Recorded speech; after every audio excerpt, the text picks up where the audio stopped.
दोस्तों, हिंदुस्तान अखबार के प्रयागराज एडिशन में ये खबर आपको देखने को मिलेगी, जिसमें कहा गया है कि बेसिक और माध्यमिक में 90,000 पदों पर भर्ती इसी माह शुरू हो जाएगी। और यहाँ पर जो बताया गया है वो ये बताया गया है कि विधानसभा चुनाव से पहले भर्तियों के पूरा होने की उम्मीद है। और 15,508 एलटी ग्रेड और प्रवक्ता पदों पर सबसे पहले होंगी भर्तियाँ। तो हालांकि अलग अलग न्यूज़ चैनल हो सकता है आपको ये भी न्यूज़ दें कि एलटी ग्रेड की वैकेंसी भी आ रही है, लेकिन इसका जो एग्जैक्ट मीनिंग है वो ये है कि टीजीटी और पीजीटी का जो विज्ञापन रद्द हो गया था 2020 वाला, अब ये फिर से जारी होगा। तो यहाँ पर एलटी ग्रेड का मतलब टीजीटी से है, ये भी आप लोग समझ लीजिएगा। तो दोस्तों, बात करेंगे कि ये जो 90,000 पदों की बात यहाँ पर हो रही है, इनमें कौन कौन से पद हैं जिस पर विज्ञापन आपको इसी माह मिल जाएगा, और कौन कौन से पद ऐसे हैं जिस पर आपको अभी थोड़ा सा इंतज़ार करना होगा। तो फ्रेंड्स, यहाँ पर खबर में ये लिखा है कि चुनावी समर का आगाज हो चुका है। राजनीतिक दल जहां नई जमीन बनाने में लगे हैं, तो राज्य सरकार भी अपने वादों को पूरा करने में तेजी से लग गई है। युवाओं की निगाहें भर्तियों पर हैं। नए साल में सिर्फ बेसिक और माध्यमिक में लगभग 90,000 पदों पर भर्तियां होनी हैं। इनमें से कुछ तो अगले 6 महीने में पूरी हो जाएंगी। यहाँ पर बात हो रही है टीजीटी पीजीटी 2019 के विज्ञापन के बारे में, जिस पर सुप्रीम कोर्ट का आदेश था कि जुलाई 2021 से पहले ये भर्ती पूरी करवा ली जाए। यानी कि 15,508 पदों पर जो वैकेंसी जारी होगी टीजीटी और पीजीटी 2020 की। तो फ्रेंड्स, ये वैकेंसी पूरी उम्मीद है इसकी परीक्षा जो है वो अप्रैल में करवा ली जाएगी, और अप्रैल के बाद ये जो पूरा परिणाम है और जो पूरी प्रक्रिया है उसे जुलाई 2021 से पहले पूरा कर लिया जाएगा। यानी कि ये जो वैकेंसी है ये जुलाई 2021 से पहले पूरी हो सकती है। तो फ्रेंड्स, इसके बाद जो शेष पद हैं उस पर भी बात करते हैं। अगर हम प्राइमरी भर्ती के बारे में बात करें फ्रेंड्स, तो प्राइमरी में लगभग कुल मिला के 51,000 से अधिक पदों पर विज्ञापन आपको मार्च या अप्रैल में देखने को मिलेगा। इसके अलावा फ्रेंड्स, अगर हम बात करें जूनियर में जो शिक्षक भर्ती आ रही है, तो जूनियर में शिक्षक भर्ती ये इसमें भी लगभग 5,000 से अधिक पद होंगे। ये विज्ञापन भी आपको अभी कम से कम 1 से 1.5 महीने के बाद ही देखने को मिलेगा, यानी कि मार्च या अप्रैल में देखने को मिलेगा।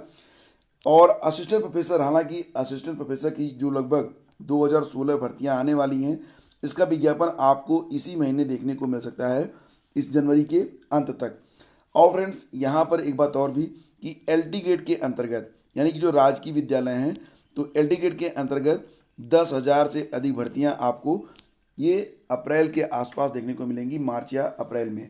तो इस प्रकार से जो कुल सीटें हैं वो अप्रॉक्सीमेट 90,000 से ऊपर जा रही हैं।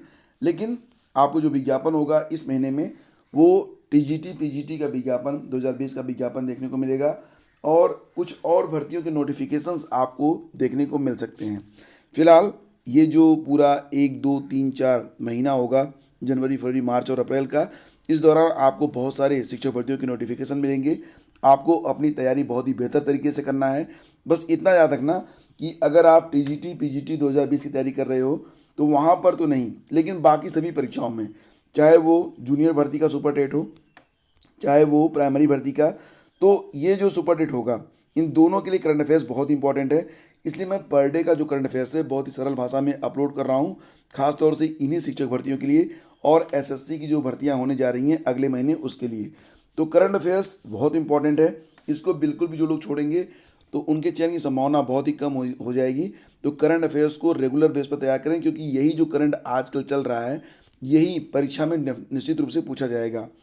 तो फ्रेंड्स, हजारों पदों की भर्ती अगले माह भी होने जा रही है, जिसमें एमटीएस यानी कि मल्टीटास्किंग फोर्स के अंतर्गत 2 फरवरी से, और कांस्टेबल जीडी के लिए 25 मार्च से एसएससी आवेदन लेगा। ये बात एसएससी के कैलेंडर में कही गई है। तो एसएससी अगले महीने फरवरी और मार्च में 2 बड़ी भर्तियों के लिए आवेदन प्रक्रिया शुरू करेगा। आयोग फरवरी की शुरुआत में मल्टीटास्किंग स्टाफ यानी कि एमटीएस के लगभग 8,000, और 25 मार्च को केंद्रीय सुरक्षा बल के लिए कांस्टेबल जीडी के 40 से 50,000 पदों पर, यानी कि अप्रॉक्सीमेट लगभग आपको 60,000 पदों पर यहाँ पर आवेदन देखने को मिलेगा। और इस पर कोई भी आवेदन कर सकता है, यानी कि कोई विशेष एलिजिबिलिटी यहाँ पर नहीं मांगी जाती है। तो कर्मचारी चयन आयोग की ओर से जो वार्षिक कैलेंडर जारी हुआ है उसमें इस बात को कहा गया है, कोरोना संकट के कारण परीक्षाओं का कार्यक्रम बदल जाने के बाद 2020 की 2 बड़ी परीक्षाओं के लिए आवेदन 2021 में मांगे जाएंगे। वार्षिक कैलेंडर के हिसाब से एसएससी की ओर से मल्टीटास्किंग स्टाफ 2020 के लिए 2 फरवरी 2021 से 18 मार्च 2021 के बीच आवेदन लिया जाएगा। और इसी के साथ कांस्टेबल जीडी के लिए भी आवेदन होंगे। कांस्टेबल जीडी में पदों की संख्या बहुत अधिक रहती है और आयोग ये कांस्टेबल जीडी के लिए पहले चरण की कंप्यूटर आधारित परीक्षा 2 से 25 अगस्त के बीच कराएगा। कांस्टेबल जीडी के तहत SSB, CAPF, CRPF, Assam rifles, BSF सहित केंद्रीय सेवा के लिए सिपाही भर्ती होती है। और इस प्रकार से आपको अपनी तैयारी अच्छे से अभी से करनी होगी, क्योंकि इसमें भी जो रीजनिंग होती है और स्टैटिक जीके के साथ साथ करंट अफेयर्स, ये सब बहुत ही इंपॉर्टेंट रहता है। आगे बढ़ते हैं फ्रेंड्स, चलते हैं अगली खबर पे। तो अंतर जिला तबादला के अंतर्गत अध्यापकों की जो सूची है वो जारी हो गई है। सूची में कुछ गड़बड़ियां भी देखने को मिल रही हैं, तो अध्यापक अब डरे हुए हैं कि कहीं हाई कोर्ट से इस पर भी स्थगन का आदेश आ न जाए। तो उसके पहले बेसिक शिक्षा परिषद के शिक्षकों का तबादला, अंतर जिला तबादला तो हो गया, लेकिन ज्वाइन करने का आदेश 3 दिन बाद भी नहीं आया है। हालांकि बेसिक शिक्षा परिषद मुख्यालय का दावा है कि आदेश जल्द जारी किया जाएगा। और शिक्षकों में मतलब खड़बड़ी मची हुई है, क्योंकि शिक्षक ये सोच रहे हैं कहीं कोर्ट जो है इस पर स्थगन आदेश जारी न कर दे। परिषदीय शिक्षकों के अंतर जिला तबादले की सूची 31 दिसंबर को जारी हुई थी। इसमें 21,695 शिक्षकों को मनपसंद जिला में जाने का मौका मिला है। जिन शिक्षकों का तबादला हो चुका है वे जल्दी ही कार्यमुक्त होना चाहते हैं, लेकिन अब तक इस संबंध में कोई आदेश नहीं आया है। वहीं पर जो पारस्परिक सूची जारी होनी थी, कहा गया था कि ये पारस्परिक सूची जो है ये अंतर जिला तबादला सूची के साथ जारी होगी। ये सूची भी अभी तक जारी नहीं हुई है। तो फिलहाल ये कहा जा रहा है कि बहुत जल्दी ये पूरी प्रक्रिया भी पूरी हो जाएगी। देखते हैं आगे क्या होता है। दोस्तों, यहाँ पर खंड शिक्षा अधिकारी यानी कि ब्लॉक एजुकेशन ऑफिसर, जिसमें 309 पद थे, उसको लेकर एक बहुत ही चौंकाने वाली और बड़ी खबर निकल के आ रही है। जैसा कि आप लोग जानते हैं, 16 अगस्त को 309 पदों पर खंड शिक्षा अधिकारियों के चयन के लिए लिखित परीक्षा कराई गई थी। दूसरे दिन यानी कि 17 अगस्त को महानिदेशक स्कूल शिक्षा ने इस संवर्ग के 112 पदों को खत्म करने का प्रस्ताव भेजा। यानी कि 309 पदों में से 112 पद 309 पदों में से 112 पदों को खत्म करने का प्रस्ताव भेजा। हालांकि क्योंकि इस पर अप्रूवल लग चुका था, इसलिए ये पद खत्म तो नहीं किए गए, लेकिन यहाँ पर ये कहा गया कि इन पदों को रिक्त रखा जा सकता है। इस पत्राचार से हर कोई हैरान है कि एक और रिक्त पदों के लिए चयन हो रहा है, तो साथ ही उन्हीं पदों को खत्म करने का भी प्रस्ताव दिया जा रहा है। ऐसे में सवाल उठ रहे हैं कि यदि यही करना था तो चयन का अध्याचन भेजने से पहले क्यों नहीं किया गया?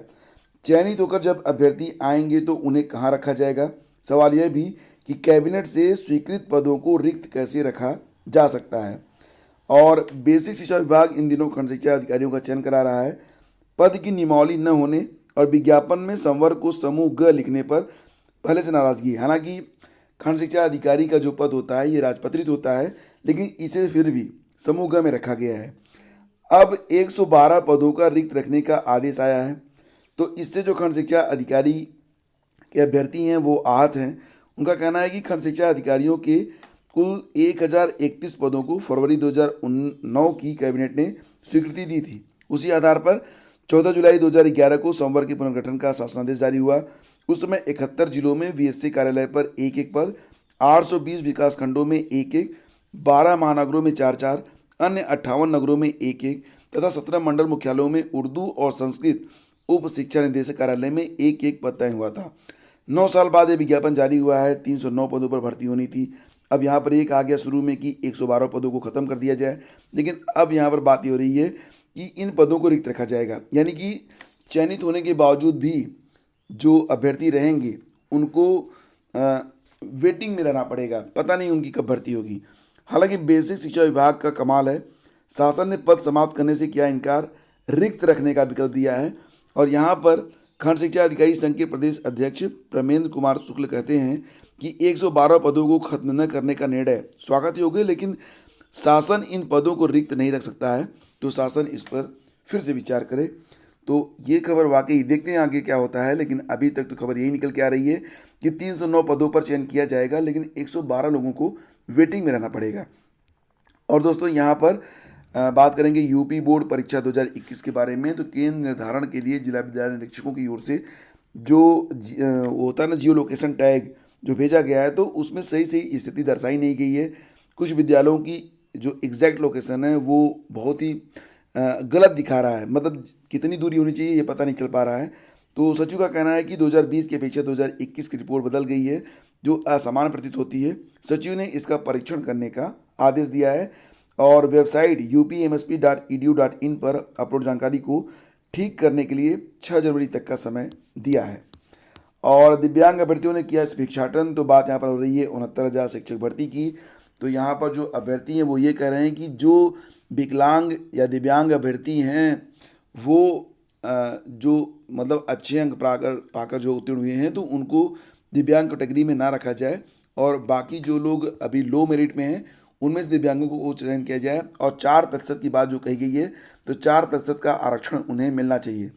14 दिसंबर से शिक्षा निदेशालय में बेसिक शिक्षा परिषद कार्यालय के बाहर धरना दे रहे अभ्यर्थी भर्ती में 3 की बजाय 4% आरक्षण देने, उच्च गुणांक वाले दिव्यांग अभ्यर्थियों को दिव्यांग श्रेणी से बाहर रखने और दृष्टिबाधित एवं श्रवणहास दिव्यांगजनों की बची हुई सीटों को चयन किया बाधित अभ्यर्थियों से भरने की मांग कर रहे हैं। तो ये खबर निकल के आ रही है। और दोस्तों इसी सप्ताह जो है डीएलएड तृतीय सेमेस्टर का रिजल्ट भी आ रहा है। तो बीटीसी 2013 से लेकर डीएलएड 2019 तक के विभिन्न सत्रों के तृतीय सेमेस्टर के तकरीबन 85,000 प्रशिक्षुओं का परिणाम इसी सप्ताह आएगा। इन प्रशिक्षुओं के अंतिम सेमेस्टर की परीक्षा जनवरी अंत तक प्रस्तावित है। वहीं पर प्रथम, द्वितीय और चतुर्थ सेमेस्टर के कुल मिला के 3.5 लाख प्रशिक्षुओं का परिणाम अगले सप्ताह जारी किया जाएगा। तो फ्रेंड्स ये थी आज की सारी updates. Thank you so much for watching the video. अगर वीडियो आपको पसंद आता है तो लाइक और शेयर कर दिया करें। बहुत बहुत धन्यवाद।